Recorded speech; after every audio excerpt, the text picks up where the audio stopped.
સતત સમાજ સેવામાં પોતાને સમર્પિત રાખતા અને યુવા નેતા તરીકે ઓળખાતા કીર્તેશ પાટીલે દિવાળી પર્વના અવસર પર તમામ દેશવાસીઓને તેમજ સ્થાનિક નાગરિકોને હાર્દિક શુભકામનાઓ પાઠવી. સતત સમાજ સેવામાં પોતાને સમર્પિત રાખવા અને યુવા નેતા તરીકે ઓળખાતા કીર્તેશ પાટીલે દિવાળી પર્વના અવસર પર તમામ દેશવાસીઓને તેમજ સ્થાનિક નાગરિકોને હાર્દિક શુભેચ્છાઓ પાઠવી. વિશેષ વાત એ છે કે માત્ર એક મહિના પૂર્વે જ કીર્તેશ પાટીલે સફળતાપૂર્વક કિડની ટ્રાન્સપ્લાન્ટ કરાવ્યું હોવા છતાં પણ તેમની અંદર સમાજ સેવાની લાગણી અડગ રહી છે. તાજેતરમાં તેઓ આમ આદમી પાર્ટીમાં જોડાયા છે અને વેડ રોડ વિસ્તારમાં આવેલી ત્રિલોકનગર સોસાયટીમાં પક્ષનું સત્તાવાર કાર્યાલય શરૂ કર્યું છે. આ કાર્યાલય દ્વારા તેઓ સ્થાનિક નાગરિકોની સમસ્યાઓને સમજીને તેમની મદદ માટે હંમેશા તત્પર રહે છે. આવનારી વોર્ડ નંબર 8ની ચૂંટણીમાં જો પાર્ટી તેમને ઉમેદવારી આપે તો તે લોકોની સેવા કરવી અને સમાજ માટે કંઈક સારું કરવું એ તેમનો મુખ્ય હેતુ છે.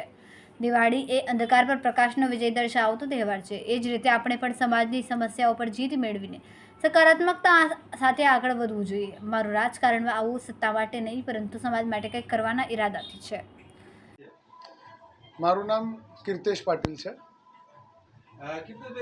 નવા વર્ષમાં શું સંદેશો આપશો?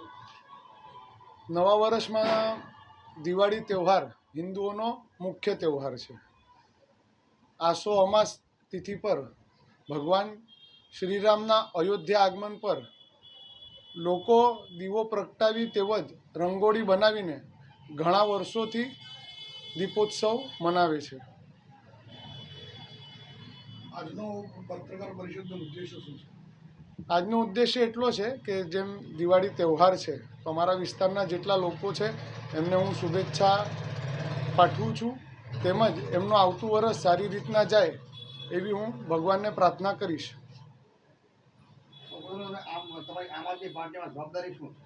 અત્યારે હું આમ આદમી પાર્ટી અત્યારે જ જોઈન કરેલી છે એટલે હજી સુધી કોઈ જવાબદારી મળી નથી, પણ વોર્ડ નંબર 8માંથી ઉમેદવારી કરીશ એવી મારી ઈચ્છા છે. અને જો પાર્ટી આપણને ટિકિટ આપશે તો આપણે મજબૂતાઈથી દાવેદારી કરવાની છે. આગામી કોર્પોરેશનની ચૂંટણીના સંદર્ભમાં કોઈ તૈયારીઓ છે? તૈયારીઓ પૂરેપૂરી છે. જેટલી બને હું મારાથી બનતી કોશિશ કરીશ. જેટલી બનતી લોકોની સેવા મારાથી થાય એટલું હું કરવાનો પ્રયત્ન કરીશ.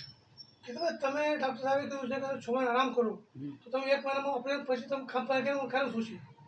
મને તો અત્યારે મારું કિડની ટ્રાન્સપ્લાન્ટનું ઓપરેશન થયું છે એટલે ડૉક્ટરોએ મને સલાહ આપી છે કે 6 મહિના તમારે કમ્પ્લીટ ઘરમાં ક્વોરન્ટાઇન રહેવાનું છે. પણ ચૂંટણી સામે છે એટલે હું એવું ઈચ્છું છું કે હું લોકો માટે કંઈક કરું. 5 વર્ષ હું લોકોની મારાથી સેવા થાય તો એ કરું. એટલે હું થોડું જોખમ લઈને પણ ચૂંટણી લડવા માટે પ્રયત્ન કરી રહ્યો છું.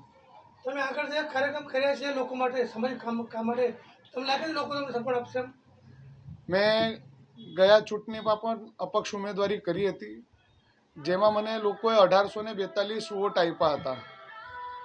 એટલે મને એવું લાગે છે કે જ્યારે મેં અપક્ષ ઉમેદવારી કરી છે તો એ છતાં લોકોએ આપણને સપોર્ટ કર્યો છે તો કદાચ હું પાર્ટીમાંથી મને ટિકિટ મળે તો લોકો મને વધારે મદદ કરી શકે ને મારો સપોર્ટ કરશે.